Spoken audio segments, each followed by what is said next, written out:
Hello friends, कैसे हैं आप सभी। आज हम वैदिक सभ्यता के बारे में पढ़ेंगे। तो चलिए स्टार्ट करते हैं। भारत में सैंधव सभ्यता के पश्चात जिस नवीन सभ्यता का विकास हुआ उसे वैदिक सभ्यता या आर्य सभ्यता के नाम से जाना जाता है।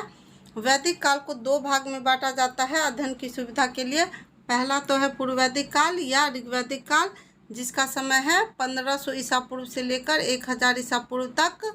और चूंकि इस काल में ऋग्वेद की रचना हुई इसलिए इसे ऋग्वैदिक काल भी कहा जाता है। और दूसरा है उत्तर वैदिक काल, यानी कि ऋग्वेद के बाद जिन वेदों की रचना हुई तो उसे उत्तर वैदिक काल के अंतर्गत रखा गया। इसका समय है 1000 ईसा पूर्व से लेकर 600 ईसा पूर्व तक। इस काल में सामवेद, यजुर्वेद एवं अथर्ववेद की रचना हुई।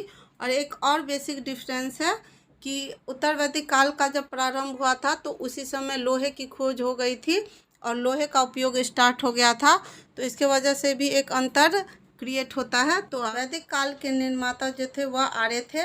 वे सप्त सिंधु प्रदेश में बसे थे, यानी कि 7 नदियों की जो भूमि थी पंजाब के पास, उधर उन्होंने बसना प्रारंभ किया था। और इनकी भाषा संस्कृत थी, यानी कि यह जो आर्य शब्द है वो मूलतः भाषा से जुड़ा हुआ है। और आर्यों के निवास स्थान के संबंध में कई विद्वानों के अलग अलग मत हैं, जिनके बारे में हम पढ़ेंगे।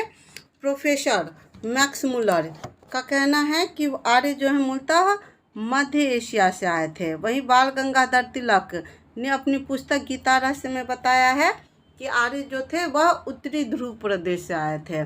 और दयानंद सरस्वती जिन्होंने आर्य समाज की स्थापना की थी, उनका कहना है कि आर्य तिब्बत से आए थे। वहीं गाइल्स महोदय का कहना है कि आर्य हंगरी से आए थे। कहाँ से आए थे? हंगरी से आए थे। तो अलग अलग विद्वानों के मत है कि आर्यों का आगमन कहाँ से हुआ, लेकिन जो सबसे मान्य तथ्य है कि आर्य जो है वह मध्य एशिया क्षेत्र से आए थे। अब हम जानते हैं आर्यों के बारे में। तो आर्यों का इतिहास हमें मुख्यतः वेदों से ज्ञात होता है। किससे ज्ञात होता है? वेदों से ज्ञात होता है। तो हम वेदों के बारे में थोड़ा पढ़ते हैं। सबसे महत्वपूर्ण वेद और प्राचीन वेद है ऋग्वेद। वेद के संकलनकर्ता कृष्ण द्वैपायन और वेद व्यास है। ऋग्वेद में 10 मंडल और 1028 सूक्त हैं और मंत्रों की संख्या 10,000 से भी अधिक है। यह मंडल क्या होता है? तो जैसे हम कोई बुक लेते हैं उसमें अध्याय रहता है तो वो मंडल हो गया। और सूक्त यानी कि जो उसी में पार्ट रहता है, पैराग्राफ कह सकते हो उसको, तो वो सूक्त हो गए। और मंत्रों की संख्या कितनी थी? तो 10,000 से भी अधिक है ऋग्वेद में मंत्रों की संख्या। तो ऋग्वेद के अध्येता या जो उनके मंत्रों का उच्चारण करते थे, गाते थे, उनको होत्रु ऋषि कहा जाता था। क्या कहा जाता था? होत्रु ऋषि कहा जाता था। और हर वेद का अपना एक उपवेद था, जो कि ऋग्वेद का उपवेद क्या था? आयुर्वेद था। ऋग्वेद का उपवेद क्या था? आयुर्वेद था। ऋग्वेद में जो पहला और 10वां मंडल है वो सबसे बाद में जोड़ा गया। और कुछ मंडल है जो कि काफ़ी इम्पोर्टेंट है और जिसे एग्जाम में पूछे जाते हैं, जिसमें तीसरा मंडल है कि तीसरे मंडल में किसकी चर्चा है? तो गायत्री मंत्र का उल्लेख जो है तीसरे मंडल में है। तो गायत्री मंत्र जो है सविता को समर्पित है। ऋग्वेद के 7वें मंडल की बात करें तो इसमें दशराग्य युद्ध का वर्णन है। किस युद्ध का वर्णन है? दशराग्य युद्ध का वर्णन है। यह युद्ध आर्यों के राजा सुदास और 10 कबीलों के बीच हुआ था। पुरुषनी, जिसे रावी कहा जाता है, अभी रावी नदी के तट पर हुआ था यह युद्ध, जिसमें आर्यों के राजा सुदास विजयी हुए थे। ऋग्वेद के 9वें मंडल के बारे में तो यह सोम देवता को समर्पित है। तो कई बार पूछा जाता है कि ऋग्वेद का 9वां मंडल किसको समर्पित है? तो सोम देवता को समर्पित है।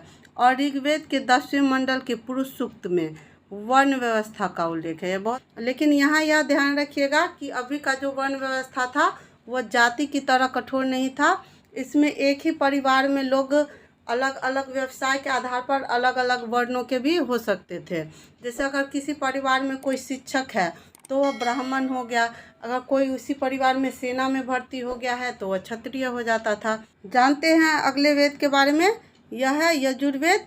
यजुर्वेद जो है यज्ञ के नियम और विधि विधान का संकलन मिलता है। यजुर्वेद के 2 भाग हैं, एक तो है शुक्ल यजुर्वेद और दूसरा है कृष्ण यजुर्वेद। और शुक्ल यजुर्वेद को वाजसनेयी संहिता भी कहा जाता है। वेद का एक और महत्वपूर्ण विशेषता है कि यह गद्य और पद्य दोनों में लिखे गए हैं, यानी कि यह कविता के रूप में भी है और मंत्रों के रूप में भी है और कहानी के रूप में भी है, क्योंकि नियम का वर्णन होगा तो उसको डिटेल में बताया गया है। तो गद और पद दोनों में है। यजुर्वेद के मंत्रों का उच्चारण करने वाले पुरोहितों को क्या कहा जाता था?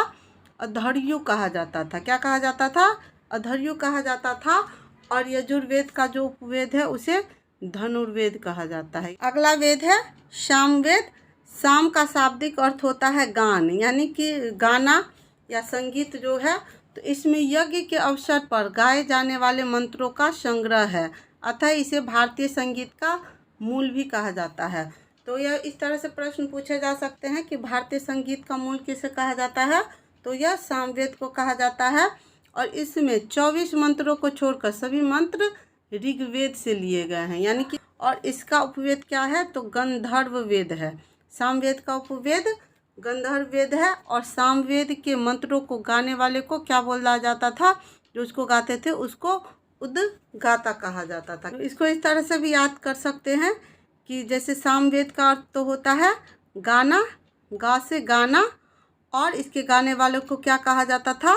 उद्गाता, यानी गाता। यहाँ भी गा हो गया। और इसका उपवेद क्या था? तो गंधर्व वेद। यहाँ भी गा हो गया। तो इससे इस रूप में इसको इजीली याद रख सकते हैं। नेक्स्ट देखते हैं अथर्ववेद। अथर्ववेद की रचना सबसे बाद में हुई। इसमें अभी तक जो हमने देखा है 3 वेद, यानी कि ऋग्वेद, यजुर्वेद और सामवेद, ये तीनों धार्मिक थे। लेकिन जब हम अथर्ववेद की बात करते हैं तो यह सबसे बाद में भी इसकी रचना हुई। और इसमें केवल पूजा पाठ के बारे में चर्चा नहीं था, मंत्रों के बारे में नहीं था। इसके अलावा इसमें जादू टोना, औषधि, समाज, रोग निवारण, तंत्र मंत्र इत्यादि के बारे में भी इसमें डिटेल में चर्चा था। इसके बारे में बताया गया था।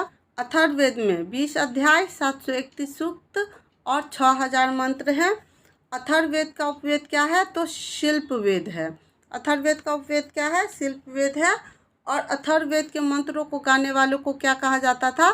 ब्रह्मा कहा जाता था। क्या कहा जाता था? ब्रह्मा कहा जाता था। तो ये थे हमारे मूलतः 4 वेद। इसके अलावा भी वैदिक काल में अनेक साहित्यों की रचना हुई, जिनमें एक आरण्यक भी प्रमुख था। आरण्यक जो था यह वैदिक साहित्य का ही एक अंग था, जिसमें दार्शनिक एवं रचनात्मक विषयों का वर्णन किया गया है। यानी दार्शनिक बातों का संग्रह किसमें किया गया है? आरण्यक में किया गया है। क्योंकि इसको जंगल में पढ़ा जाता था, इसलिए इन्हें आरण्यक कहा जाता है। वैदिक साहित्य का एक महत्वपूर्ण भाग उपनिषद भी है। और इनकी कुल संख्या कितनी है? तो 108 है। लेकिन इसमें से केवल 12 उपनिषदों को प्रामाणिक माना जाता है। वेदों की जब रचना की जा रही थी तो सबसे बाद में उपनिषदों की रचना हुई, इसलिए इसे वेदांत भी कहा जाता है। और इसका अर्थ होता है गुरु के समीप बैठना, यानी गुरु के समीप बैठकर जो ज्ञान अर्जित किया जाता है उसे उपनिषद कहा जाता है। और उपनिषदों का एक सबसे महत्वपूर्ण है, जो हमारा भारत का राष्ट्रीय वाक्य है, सत्यमेव जयते, वह कहाँ से लिया गया है? तो फ्रेंड्स वह मुंडकोपनिषद से लिया गया है। कहाँ से लिया गया है? मुंडकोपनिषद से लिया गया है। तो फ्रेंड्स इस वीडियो में यहाँ तक हम कवर किए हैं। नेक्स्ट वीडियो में हम ऋग्वैदिक काल और उत्तर वैदिक काल के सामाजिक, आर्थिक, राजनीतिक और धार्मिक जीवन के बारे में चर्चा करेंगे। तो थैंक यू फॉर वॉचिंग। जय भारत, जय हिंद।